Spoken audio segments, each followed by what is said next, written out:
இல்லை இன்னைக்கு இந்த பதிவு யாருன்னா நம்ம கலையரசன் தங்கச்சி பிரகா. முன்னாடிலாம் அகோரி கலையரசனா கூப்பிட்டு இருந்தோம். இப்போ வந்து கலை அரசனா வந்திருக்காரு, பிக் பாஸ் கலையரசனா வந்திருக்காரு. ரொம்ப சந்தோஷமா இருக்கு. இன்னைக்கு அவங்க 2 பேரை பற்றி ஒரு முக்கியமான விஷயம் பேச போறோம் நண்பர்களே. வீடியோ ஃபுல்லாக பாருங்க. வாங்க வீடியோக்குள்ளே போகலாம் நண்பர்களே. நம்ம கலையரசன் பிரகா தங்கச்சி என்ன பேச போகிறோம் அப்படின்னா, சமீப காலமாக வந்து ரொம்ப பிரச்சனைலாம் தாண்டி பிக் பாஸ் போய் பிக் பாஸில் ஃபேமஸ் ஆகி இப்போ வந்து சோசியல் மீடியாவில் வேறு லெவலில் பழைய மாதிரி கலக்குன்னு கலக்கிட்டு இருக்காங்க.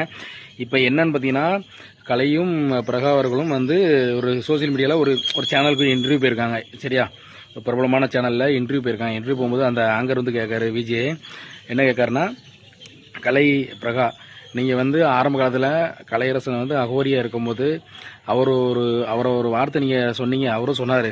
அவர் என்ன சொன்னார்னா, என்கிட்ட நான் 25,000 வச்சுருந்தோம்னா நான் யாரு கூட வேணாம் போய் சந்தோஷமாக இருப்பேன்னு ஒரு வாரம் சொன்னார்.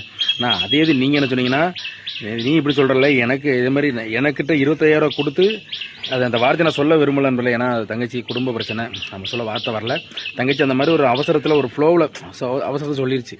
சரியா, அது என்ன சொல்லு தங்கச்சின்னா, அதாவது ஆண்கள் இப்படி சொல்லும் போது நான் பெண்கள் பொண்டாட்டிங்க, நான் வந்து நீங்கள் தப்பு பண்ணும்போது நான் பண்ண எவ்வளோ நேரம் ஆகும், நான் உங்களுக்கு உண்மையாக தானே இருந்தேன், நான் எந்த தப்பும் பண்ணலையே, நீங்கள் எதுக்கு இந்த மாதிரிலாம் பண்ணீங்க வச்சிங்கன்னா அந்த தங்கச்சி சொல்லுது.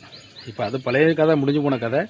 இப்போ இதில் வந்து என்ன விஷயம் நடக்குது அப்படின்னா, அதே மாதிரி இப்போ அகோரியாக இருந்தார்ல கலை, அகோரியாக இருக்கும்போது அவருக்கு வந்து தமிழ்நாட்டில் தான் அவரை சாமின்னு அவ்வளோ தெரியலையாம்.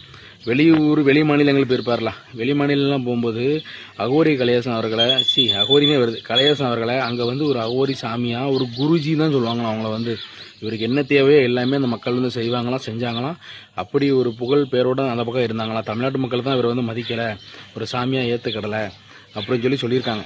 இதே நேரம் பிரகாமா, நான் ஒன்று சொல்கிறேம்மா, என்ன தான் பிரச்சனை வந்தாலும் நீங்கள் வந்து கடைசி வரைக்கும் போராடி இப்போ சந்தோஷமாக ஒன்றா இருக்கீங்க, சந்தோஷமாக இருக்குது. இதைத்தான் நான் ஆரம்பத்தில் சொன்ன மாதிரி ரெண்டு சந்தோஷமாக ஒன்றா சேரணும்னு நான் நினச்சேன். அதே மாதிரி சேர்ந்து இப்போ ரீல்ஸ்லாம் வேறு லெவலில் போட்டுட்ருக்கீங்க. கண்டிப்பாக மறுபடியும் நீங்கள் ட்ரெண்ட் ஆவீங்க 2 பேரும்.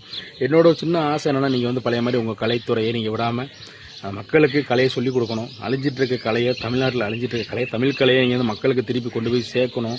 கரகாட்டம், ஒயிலாட்டம், பறையாட்டம், சரியா, தப்பு மேளம் எல்லாமே மக்களுக்கு என்ன நிகழ்ச்சிகள்லாம் இருக்கோ தமிழ்நாட்டு மக்களுக்கு அந்த தமிழ் கலையை பூரா சொல்லிக் கொடுங்க, இலவசமாக சொல்லிக் கொடுங்க. அதே மாதிரி 2 பேரும் சண்டையே போடாதீங்க, சண்டை போடாமல் சந்தோஷமாக இருங்க. உங்களுக்கு கண்டிப்பாக அடுத்த கட்ட நடவடிக்கை சினிமா துறையில் கண்டிப்பாக வாய்ப்புகள் வரும். இனிமேல் எந்த பிரச்சனை வந்தாலும் ஒருத்தருக்கு விட்டு கொடுக்காமல் பேசுங்க. குழந்தைகளாயிட்டு குழந்தைகளுக்காக நீங்கள் என்றும் கண்டிப்பாக அவங்க நல்லா இருக்கணும், அவங்களுக்காக நீங்கள் கண்டிப்பாக கஷ்டப்படுவீங்க. அதே மாதிரி நீங்கள் ஒரு விஷயம் சொல்லியிருக்கீங்க பிரகா தங்கச்சி, என்ன சொல்லியிருக்கீங்கன்னா, கலையை உங்களை விட்டு போனதுக்கப்புறம் ஒரு வருஷமாக 10 மாதமாக நான் கஷ்டப்பட்டு நானே யூடியூப் சேனலில் ரெடி பண்ணி உருவாக்கி சோசியல் மீடியாவில் அது மூலயமா தான் என் விளம்பரத்துக்கு போய் ப்ரொமோஷன் போய் என் குடும்பத்தை நான் பார்த்துக்கிட்டேன். அது மூலியம் தான் நான் சாப்பாடுக்கு பொருளாம் சமைச்சு அதில் அந்த காசையும் சாப்பிட்டு நான் வந்து வாழ்ந்துட்டு இருந்தேன் பிள்ளைகளை வச்சுக்கிட்டு அப்படின்னு சொன்னாங்க. கண்டிப்பாக அது நீங்கள் ஒரு சிங்க பெண்ணாக இருக்கீங்க, எனக்கு தெரியும், ஒரு திறமையான பெண்ணு. இந்த விஷயத்தில் நான் வந்து உங்களுக்கு கண்டிப்பாக நான் பாராட்டுறேன். அதே மாதிரி இனிமேல் கலையாசம் கூட சண்டை போடாதீங்க. கண்டிப்பாக லைஃப் நல்லா இருக்கும், நான் கண்டிப்பாக நான் கடவுளை வேண்டிக்கிறேன். ரைட் நண்பர்களே, ரொம்ப சந்தோஷம். உங்கள் வீடியோ பிடிச்சா லைக் பண்ணி, கமெண்ட் பண்ணி, ஷேர் பண்ணி, மறக்காமல் நம்ம பேப்பர் 248 சேனலை சப்ஸ்கிரைப் பண்ணி போய் அமைக்கிறீங்க. நன்றி, வணக்கம்.